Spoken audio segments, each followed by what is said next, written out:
Hey there, guys. It's Kage. I guess DQT coming at you. I mean, I feel like we're kind of out of that strike phase with things where even I'm back to spending some money on this game. So sorry, Octo, and sorry, Trop. I can't be free to play. It's yeah, it's a miserable existence.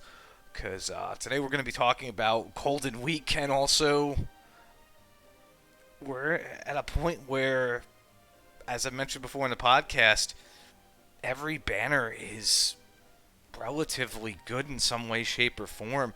I mean, CGM is not bad. I mean, I'm really happy with just picking up this guy. I am going to get him a One Awakening. If I have to pity it, it is what it is, which is why I'm spending.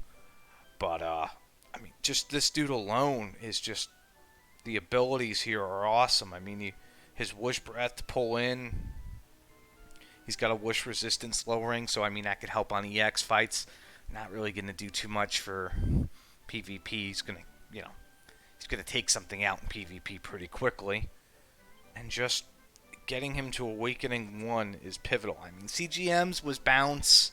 Here, everybody gets whoosh force. So, I mean, if you're...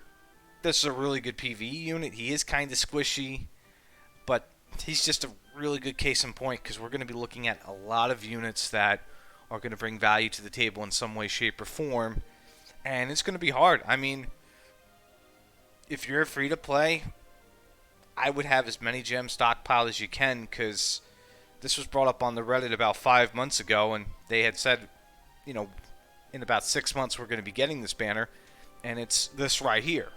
So, assuming they don't water this down in some way, which, who knows, they might. They've already done something similar with our 50 Scout Special banner. I don't want to think they would do that here for this, but you never know. Majority of these units are awesome. I mean, there's a few in here. Green Zoro, S-Stark, I wouldn't want to get those. I mean, Bianca, you probably wouldn't want to get her either at this point. I'm not sure why she's included in this. I don't see the other brides.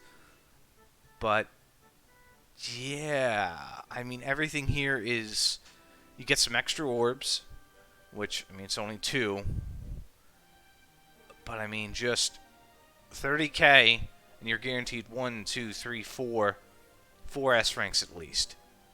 The S8 rank up material, if they were going to change one thing, I'd be okay if they made that an orb or some irises or something. Because, let's be honest, you get 3 chances a day, 6 if you spend, to get one of those rank 8 materials. You have plenty of chances to get that. How many chances do you have to get an orb, or how many chances do you have to get a sizable amount of irises while everything's going on?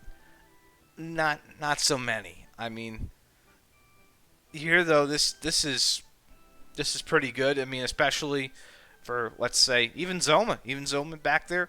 I mean, if you get him before his Blossom hits, and you get a couple of Awakenings on him, that's great. If you don't have Nocturnus, he's great. Dolmagus, Veronica's pretty good.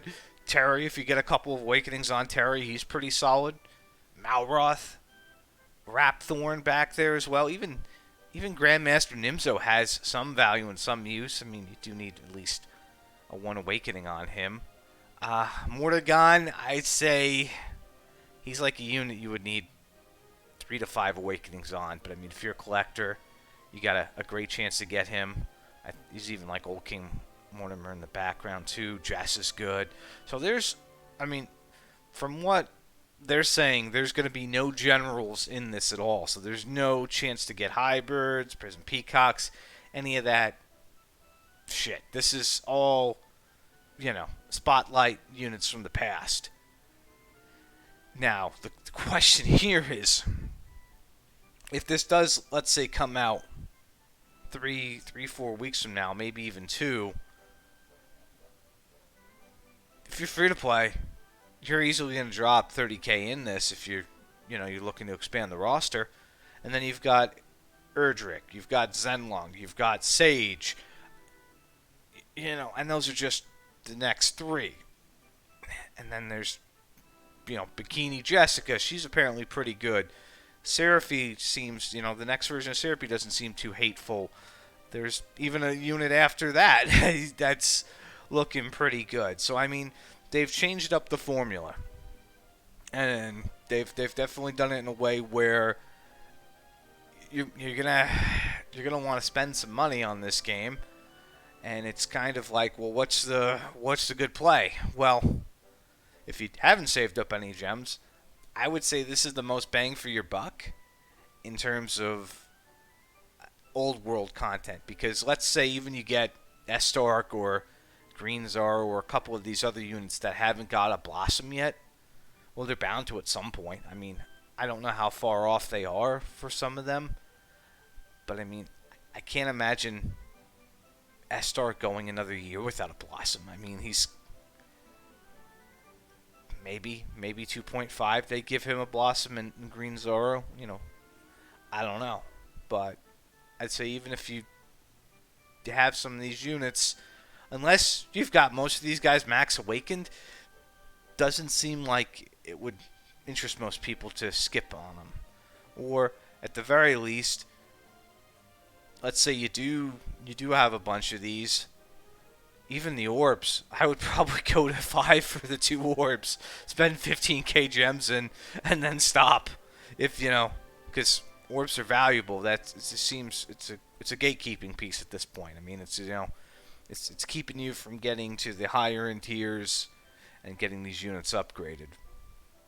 But I'm very, very excited by this because I'm hoping we get this at some point. I don't know if it's going to be soon because we're running out of stuff. We are running out of extra events. I mean, JP's getting ready to drop the War of the Visions announcement, for what units they're going to have there. So we're getting pretty close to the end of things they could really fill the gap in, and I'm expecting that we're gonna start seeing longer durations on events, which isn't hateful because every time they give us a tome event or something else, we're always crunching. But this is something to keep your eye on. The other thing I'm thinking that we may actually see here is a variation of the 50 Scout. Maybe we'll get another one kind of similar where they hold it hostage and you have to pay to get it. If they do that one, the one we originally saw that JP got back in May, I'm guessing it's going to turn a lot of people on to being spenders, at least first-time spenders. And by first time, I mean anybody who's never really spent anything outside the passport. If you buy the passport for this game, that's understandable. It's $5 a month. Can't fault you for that. And if you're playing this game long term and you never bought the passport, people drop $5 at Starbucks. So, it is what it is there. But I'm excited by this. We'll see what happens. We've got a lot of units coming. There's not much more left at this point for them to kind of throw at us. Although I am very curious what we're going to get for War of the Visions, and we'll probably, assuming they give us some good stuff on that, we'll cover that this weekend on the podcast. But I wanted to get in here. I remembered seeing this banner, and I was like, let me refresh everybody's minds on it, why this banner is good and why people keep asking for it, because this is definitely a smorgasbord of spotlight units that you may or may not have, where you may want more Awakens on. I mean, hell, I don't think I have half the units on here. I don't have Veronica, I don't have Eric, I don't have Terry, Gracios I don't have the Gold Slime, I don't have Dolmagus, do I have Santa Elena? I don't know if I have her or not. I have to actually look at that. I don't know if I have her. If I do, I think she's low awakening and never really bothered getting her boosted up further. I'm going to look at that now. I can't keep track of all the ones I don't have. Oh, I do have her. I have her S4. Yeah, we have her. We have her set at S4. But there's just, yeah, I mean, I could definitely use some awakenings on her. It may actually make me want to do something with her. And then, of course, like a copy of Mordegon and just to have him because I like Dark Lords. But other than that, I would say this is something to keep an eye on. It's tough because, again, I mean, CGM was a really good unit. Hopefully you got him. You know, I mean, the One Awakenings, I would say the Three Awakenings is best for him.